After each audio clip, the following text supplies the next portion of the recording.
datang menyembahmu di sini. Ku percaya kau ada bagiku.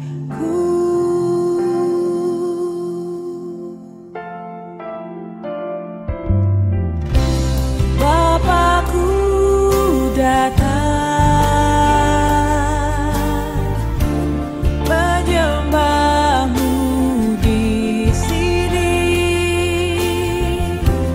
Ku percaya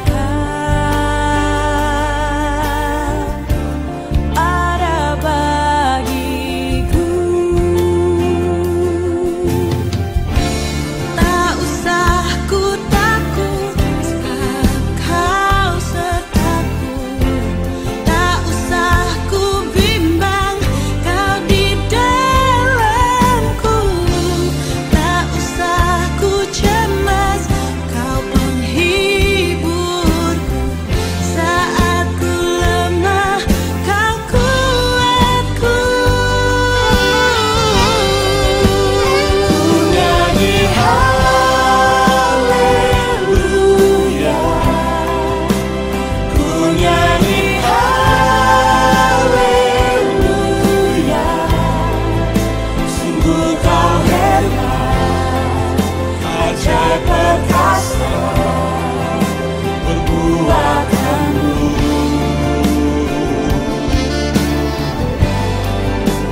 Ku nyanyi haleluya, ku nyanyi haleluya. Sungguh kau hebat, ajaib perkasa perbuatanmu.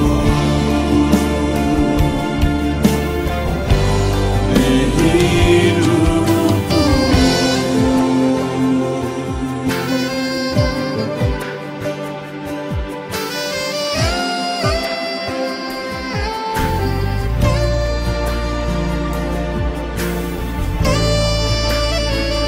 ku nyanyi haleluya, ku nyanyi haleluya.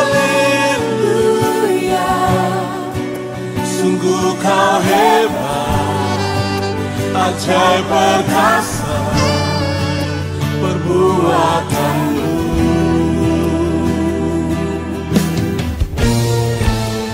Ku nyanyi haleluya, ku nyanyi haleluya. Sungguh kau hebat, ajaib perkasa perbuatanmu. Di hidupku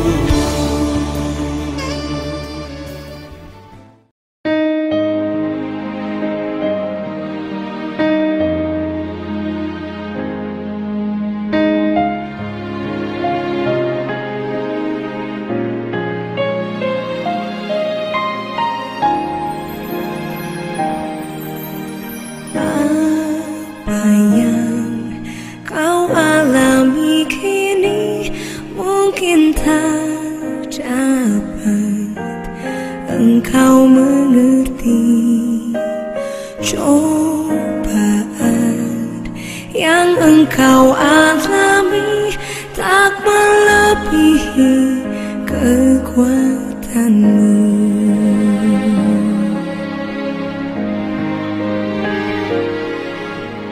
Tuhanmu tak akan memberi ular beracun pada yang minta roti. Satu hal tanamkan di hati, indah semua yang Tuhan beri. Tangan Tuhan sedang suatu karya yang agung mulia. Saatnya kan tiba nanti, kau lihat pelangi kasihnya.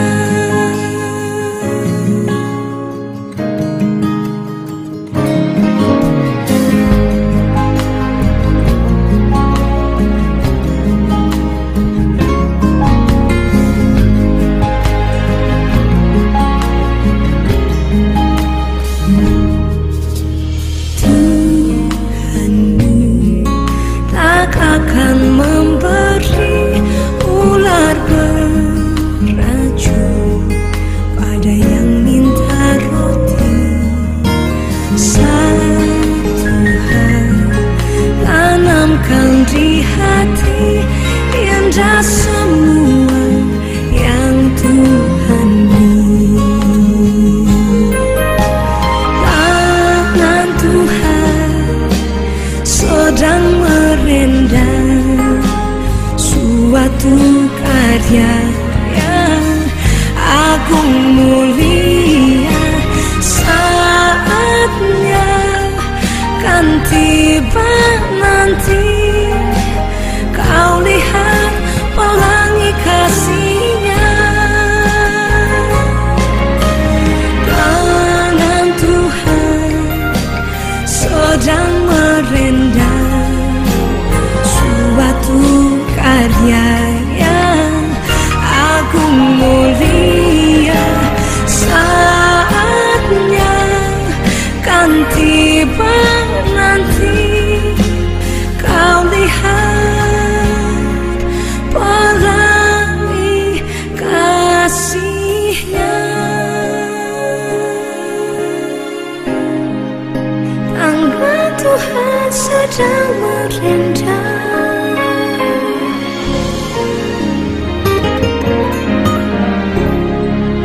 saatnya pastikan tiba, kau lihat pelangi kasihnya.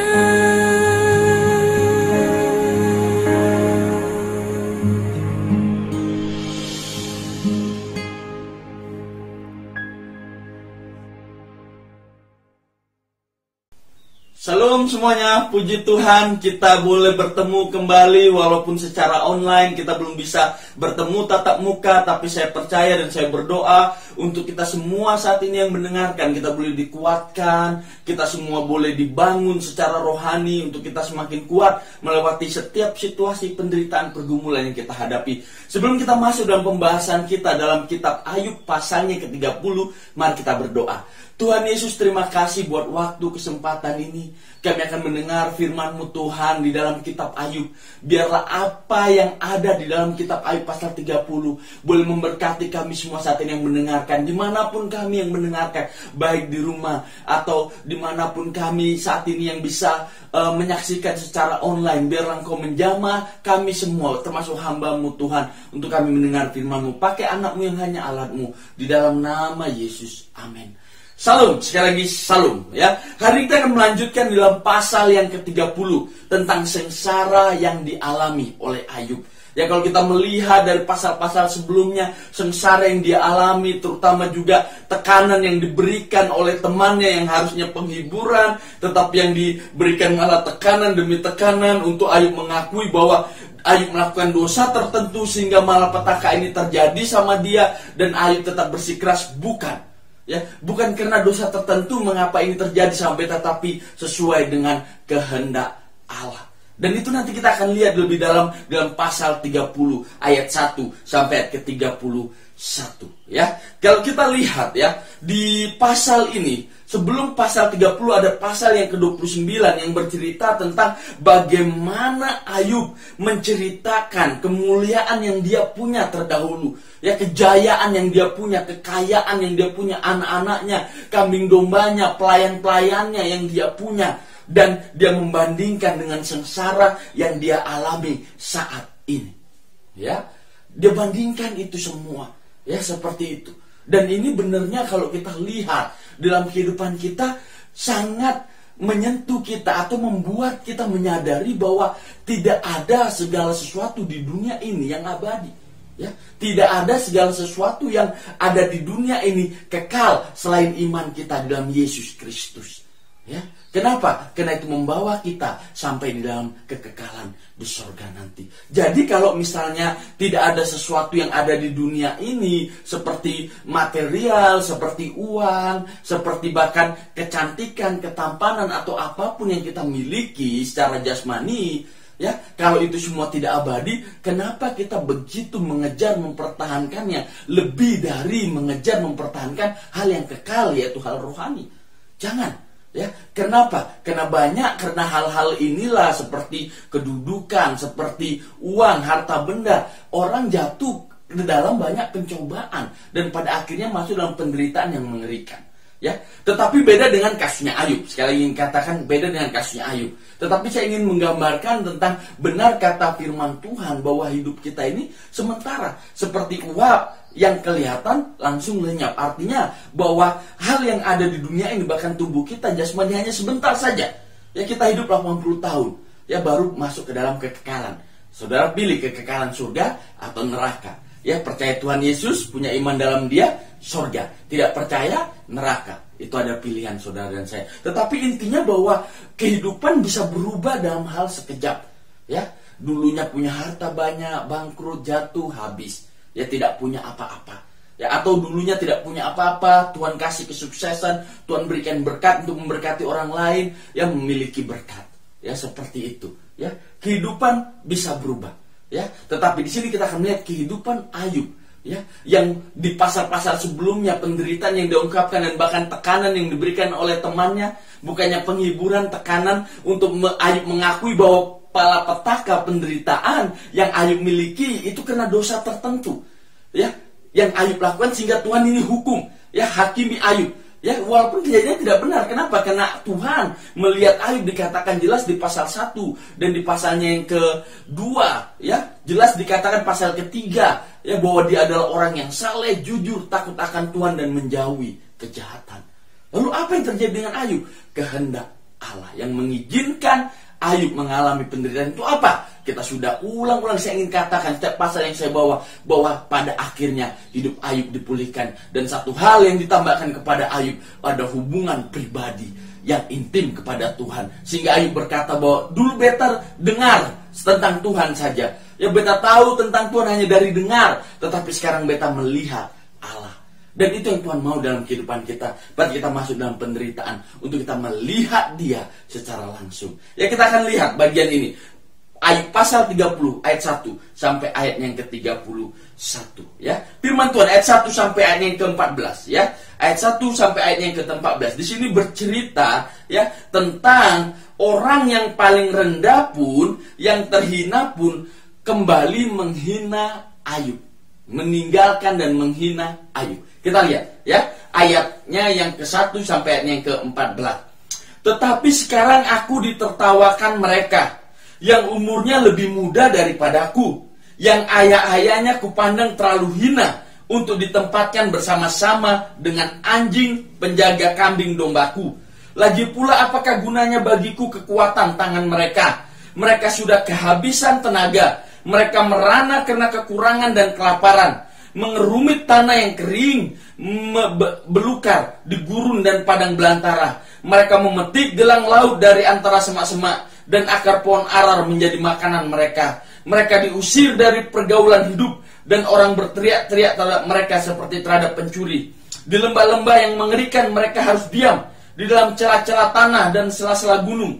Di antara semak-semak mereka meraung-raung. Mereka berkelompok di bawah jeruju. Mereka itulah orang-orang bebal yang tak dikenal, yang didepak dari negeri. Tetapi sekarang aku menjadi sajak sindiran dan ejekan mereka. Mereka mengejikan aku, menjauhkan diri daripadaku. Mereka tidak menahan diri meludahi mukaku, karena tali kemaku telah dilepaskan Allah, dan aku direndahkannya. Dan mereka tidak mengekang diri terhadap aku. Di sebelah kananku muncul gerombolan, dikaitnya kakiku, dan dirintisnya jalan kebinasaan terhadap aku. Mereka membongkar jalanku dan mengusahakan kejatuhanku. Tidak ada yang menghalang-halangi mereka. Seperti melalui tembok yang terbelah lebar, mereka menyerbu. Mereka datang bergelombong di tengah-tengah keturunan. Wow, ya. Kalau kita lihat di sini ayat 1 sampai 14, di sini bercerita tentang bahwa Ayub ditertawakan oleh orang-orang yang paling rendah, orang-orang yang hina. Wow, mengerikan, ya. Dikatakan di ayat 1 jelas di pasal 30, tetapi sekarang aku ditertawakan mereka. Mereka siapa yang dimaksudkan oleh Ayub di sini? Jelas ayat 1 sampai ayatnya yang ke-14, ya, terutama ayat 1 sampai ayat ke-8. Di situ kita akan lihat siapa mereka. Ya, ayat 1 sampai ayat ke-5 di situ jelas mengatakan bahwa ini adalah orang-orang yang malang, orang-orang yang terhina, dikatakan, ya, orang-orang malang, orang-orang yang terhina, yang cari makan saja susah. Ya, itu bisa kita bandingkan dalam Ayub pasal 24. Ayub pasal 24 ayatnya yang ke-5, firman Tuhan. Sesungguhnya seperti keledai liar di padang gurun, mereka keluar untuk bekerja, mencari apa-apa di padang belantara sebagai makanan bagi anak-anak mereka. Jadi ini kaum golongan terendah yang dimaksudkan oleh Ayub. Tetapi golongan kaum terendah ini, yang terhina, yang terendah ini juga malah menertawakan Ayub. Ya, menertawakan Ayub. Dan siapa lagi mereka? Dikatakan di ayat 6 sampai 8, ya.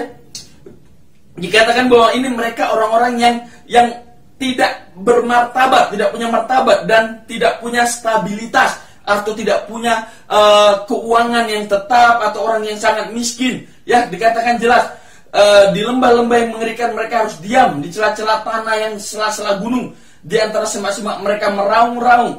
Mereka berkelompok di bawah jeruju. Mereka itulah orang-orang bebal yang tak dikenal, yang terdepak dari negeri. Artinya kaum yang terasingkan, yang tidak punya martabat, ya, seperti itu, ya, yang tidak dianggap seperti itu. Dan orang-orang ini malah balik menertawakan siapa? Ayub, ya. Apa yang mereka lakukan sama Ayub? Bayangkan ini orang-orang tadi menertawakan, terus apa lagi? Tetapi sekarang aku menjadi sajak sindiran. Jadi ini orang-orang menyindir Ayub, ya, dan ejekan mereka. Jadi ini orang-orang tadi yang saya sebutkan tadi, orang-orang yang cari makanannya susah payah, ya, yang menghina, ya, orang-orang yang rendah, kaum yang termasuk kaum yang rendah, itu malah apa? Mengejek dan menyindir Ayub, ya, seperti itu. Karena tali kemaku telah dilepaskan Allah dan aku direndahkannya, dan mereka tidak mengekang diri terhadap aku. Di sebelah kananku muncul gerombolan, dikaitnya kakiku, dirintisnya jalan kebinasaan terhadap aku. Mereka membongkar jalanku dan mengusahakan kejatuhanku. Ini orang-orang tadi mengusahakan kejatuhan Ayub. Seperti melalui tembok yang terbelah lebar, mereka menyerbu. Mereka datang bergelombang di tengah-tengah keruntuhan. Artinya sudah kondisi Ayub seperti itu. Di dalam kehancuran keruntuhan hidup Ayub yang begitu mengerikan. Hartanya diambil, anaknya diambil, kesehatannya diambil. Tetap ini orang-orang yang rendah, yang hina, yang saya yakin Ayub perlakukan mereka dengan adil, ya, malah berbalik untuk menghina, mengejek, menyindir Ayub. Ini benarnya, ya, kalau beta, ya, pribadi ini orang-orang yang bisa kita sebut ini nggak tahu diri nih. Ya, kenapa? Ini sudah kaum kedudukan paling rendah, ya, tidak bermartabat, ya, malah kondisinya Ayub sudah rendah, ikut-ikutan ngejek Ayub, le. Ya, ikut-ikutan nyindir Ayub, le. Ya, ini jangan jadi orang-orang seperti ini, ya, bisa dibilang orang-orang yang tidak tahu diuntung, ya. Tidak bisa melihat kondisinya, malah mengejek orang lain, ya, seperti itu. Tapi ingat, ya, kita kembali ke pembahasan kita. Di sini kita lihat bahwa penderitaan Ayub yang begitu mengerikan, bahkan jadi bahan sindiran sama orang-orang yang rendah ini, kaum yang rendah ini, ya, kaum-kaum yang hina ini, yang tidak dipandang, yang tidak dianggap ini. Artinya bahwa ini menunjukkan kepada kita, ya, bahwa kondisi Ayub, ya, itu lebih parah, lebih mengerikan daripada posisi mereka, ya. Artinya bahwa penderitaan sengsara yang Ayub alami saat ini itu melebihi penderitaan sengsara yang dimiliki oleh orang-orang yang rendah ini, orang-orang yang tidak dianggap ini, kaum yang terhina ini malah berbalik mengejek Ayub. Artinya kondisi Ayub sedang ada dalam posisi yang paling rendah, posisi yang paling nol, seperti itu. Posisi yang terpuruk bagi Ayub. Dan ini yang saya ingin tanyakan kepada saudara dan saya. Pernahkah kita di posisi seperti yang Ayub alami? Dan apa yang kita alami pada saat kita di posisi dia? Apakah kita langsung meninggalkan Tuhan? Apakah kita langsung, Tuhan beta percuma ikut lu, tapi ini yang beta alami, apakah seperti itu? Atau kita begitu down dan langsung meninggalkan Tuhan? Jangan, no. Kitab Ayub adalah kitab yang sangat memberkati saya secara pribadi. Kenapa? Ya, karena saya bisa relate atau saya bisa melihat bahwa orang yang dibilang Tuhan, orang yang saleh, orang yang jujur, yang takut akan Tuhan dan menjauhi kejahatan pun harus mengalami penderitaan. Kenapa saya nggak mau mengalami penderitaan? Kalau Ayub mengalami penderitaan dan Tuhan tidak pernah tinggalkan dia, begitu juga hidup saya. Ya, saya mengalami penderitaan pergumulan. Saudara, bapak, mama semua saat ini yang mendengarkan mengalami penderitaan pergumulan. Ingat bahwa Tuhan juga tidak pernah meninggalkan bapak, mama, kakak semua tidak pernah meninggalkan saya. Dari mana? Dari hidup Ayub kita bisa melihat bagaimana di pasal yang terakhir kita lihat bagaimana dia dipulihkan. Dan Ayub berkata, sekarang kita melihat Allah. Artinya dia mengalami Allah secara langsung. Dan itu yang Tuhan mau dalam hidup kita.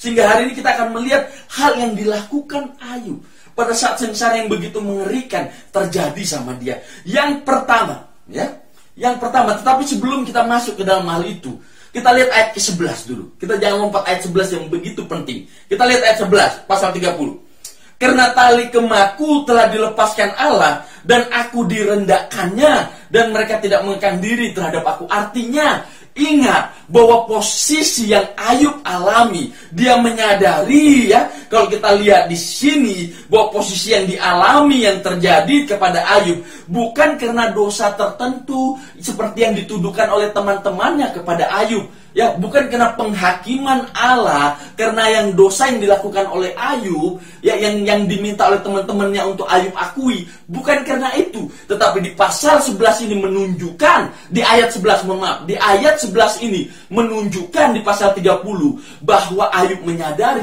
posisinya yang rendah itu sesuai kehendak Allah. Ya, terjadi karena kehendak Allah. Seperti itu, ya. Bukan karena penghakiman atau pengakuan dosa yang terjadi sama Ayub. Ya, jadi jangan salah.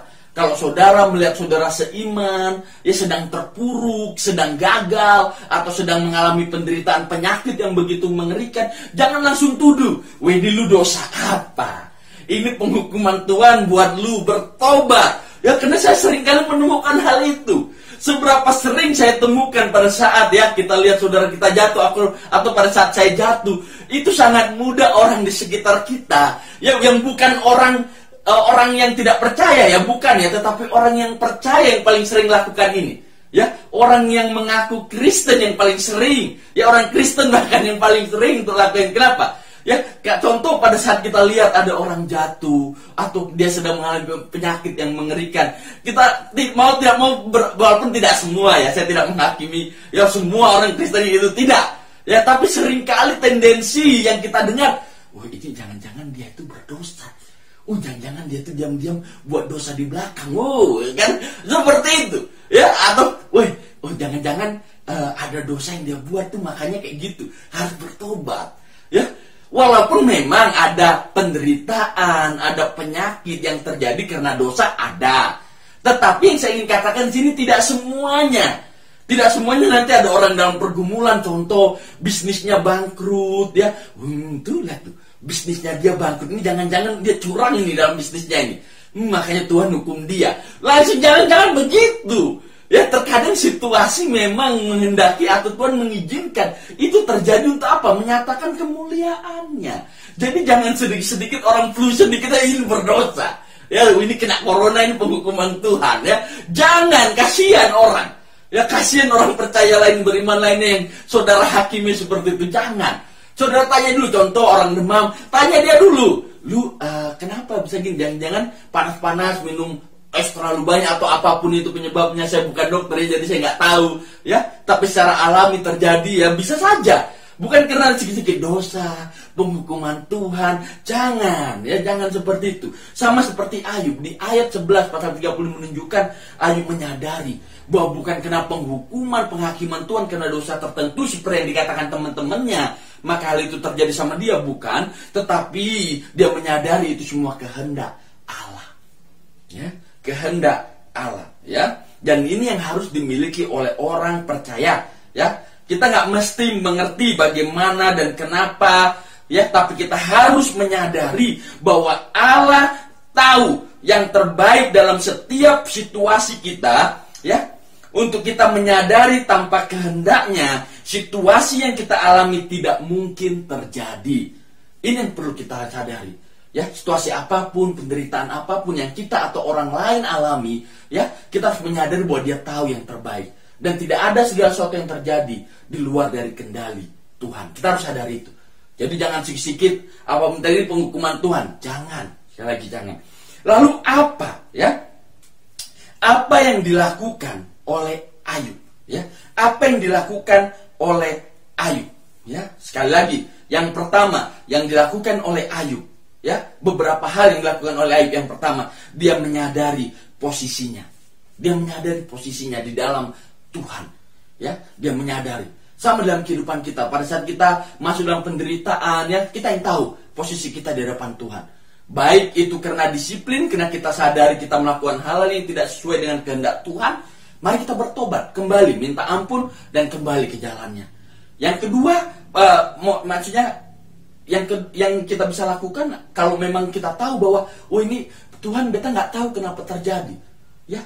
Jangan terlalu salahkan diri saudara, sadari bahwa terkadang sesuatu terjadi tidak sesuai dengan yang kita kehendaki. Bahkan di saat kita menjalin hubungan dengan Tuhan, kita berjalan bersama Tuhan, bukan berarti semuanya tidak ada masalah, semuanya akan baik-baik. Tidak. Terkadang Tuhan izinkan ujian datang. Untuk apa? Untuk kita mengenal Dia secara pribadi. Ya, itu terjadi. Sama seperti Ayub tidak mau, ya, menerima apa seperti teman-temannya katakan, ini karena lu punya dosa, makanya Tuhan jatuhkan ini malapetaka sama lu. Ayub tidak mau terima. Tapi Ayub menyadari itu kehendak Allah, ya, seizin Allah. Di ayatnya yang ke-11, ya, seperti yang sehingga kita harus menyadari hal yang sama. Yang kedua, yang Ayub lakukan, ya, dia menyadari bahwa dia manusia biasa. Ayat 16 sampai 17. Ayat 16 sampai 17.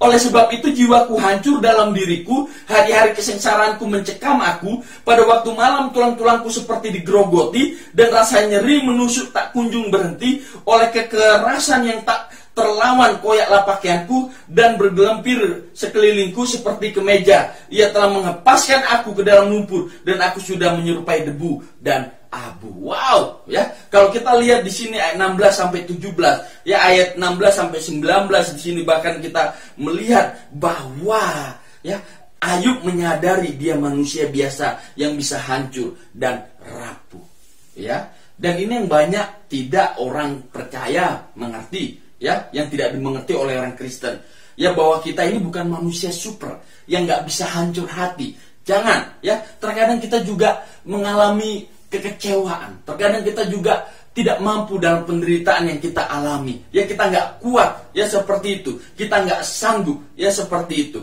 ya. Dan perlu untuk kita menyadari di posisi itu kita perlu mengadu kepada Tuhan, ya. Kita jangan takut untuk omong sama Tuhan. Tuhan, beta sedang kecewa. Jangan. Ada waktu di mana saudara datang sama Dia.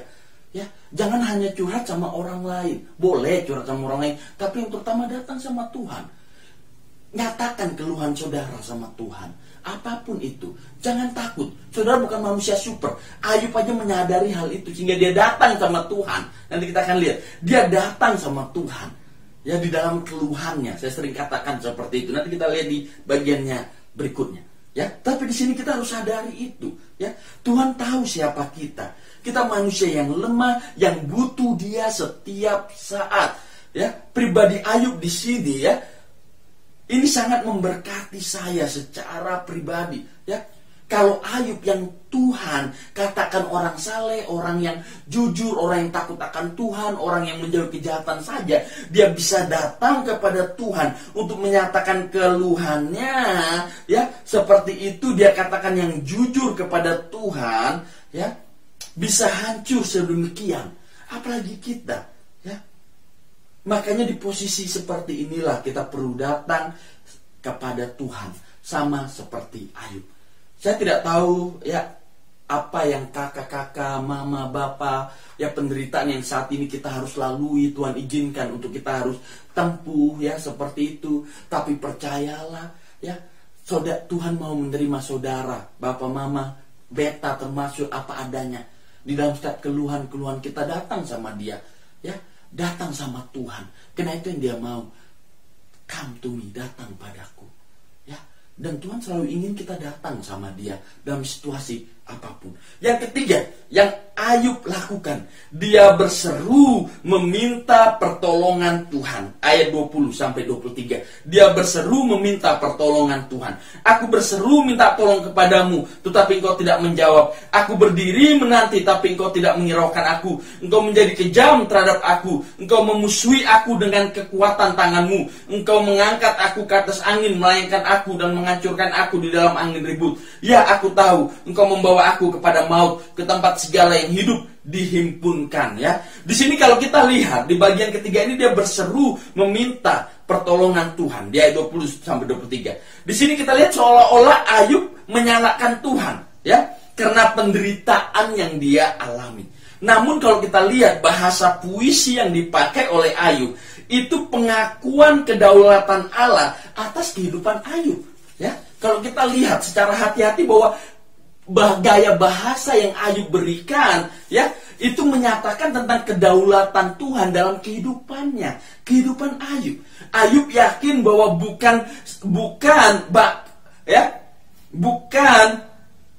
tidak mungkin ini penderitaan ada tanpa seizin Tuhan, ya. Dia sadar, ya, bahwa pada saat penderitaan datang, dia juga sadar bahwa seizin Allah penderitaan itu juga akan berlalu. Ya, seperti itu. Karena tanpa seizin Allah tidak mungkin kejadian ini terjadi, penderitaan ini terjadi, malapetaka terjadi sama dia. Dan dengan seizin Allah juga Ayub menyadari bahwa penderitaan ini bisa berlalu. Dan dia dapatkan itu di pasal-pasal terakhir, ya. Begitu juga dalam kehidupan kita sebagai orang percaya, ya. Kita bisa saja mengeluh, kita boleh saja hancur hati, kita boleh saja menangis datang sama Tuhan. Tapi satu hal yang saudara tidak boleh lakukan, dan saudara harus sadari, saudara tidak boleh tawar hati dengan Tuhan. Saudara tidak boleh artinya meninggalkan Tuhan, atau saudara langsung, oh Tuhan tidak adil, beta pergi. Jangan tawar hati sama Tuhan. Saudara boleh mengeluh sama dia, datang sama dia dalam keluhan saudara, kesedihan saudara, tangisan saudara, tapi jangan pernah tawar hati sama Tuhan. Kenapa? Karena Tuhan tidak pernah meninggalkan dan membiarkan saudara. Dalam Ibrani yang ke-13 bagian 5C. Saya akan bacakan untuk kita semua. Ibrani 13 ayat 5C. Firman Tuhan, aku sekali-sekali tidak akan membiarkan engkau, dan aku sekali-sekali tidak akan meninggalkan engkau. Dan di dalam Korintus dikatakan, 2 Korintus pasalnya yang ke-4 ayat ke-17. Firman Tuhan, justru itulah sebabnya aku, 2 Korintus pasalnya yang ke 2 Korintus 4 pasalnya yang ke-17. Sebab penderitaan ringan yang sekarang ini mengerjakan bagi kami kemuliaan kekal yang melebihi segala-galanya, jauh lebih besar daripada penderitaan kami. Wow, kalau orang percaya saat ini menderita, sadarilah itu semua untuk mempersiapkan kita untuk hal yang kekal yang kita tidak bisa bayangkan di surga sana. Kemuliaan yang Tuhan sudah siapkan. Wah, luar biasa. Jadi kita sebagai orang percaya, di dalam penderitaan yang kita alami, mari kita datang sama Dia.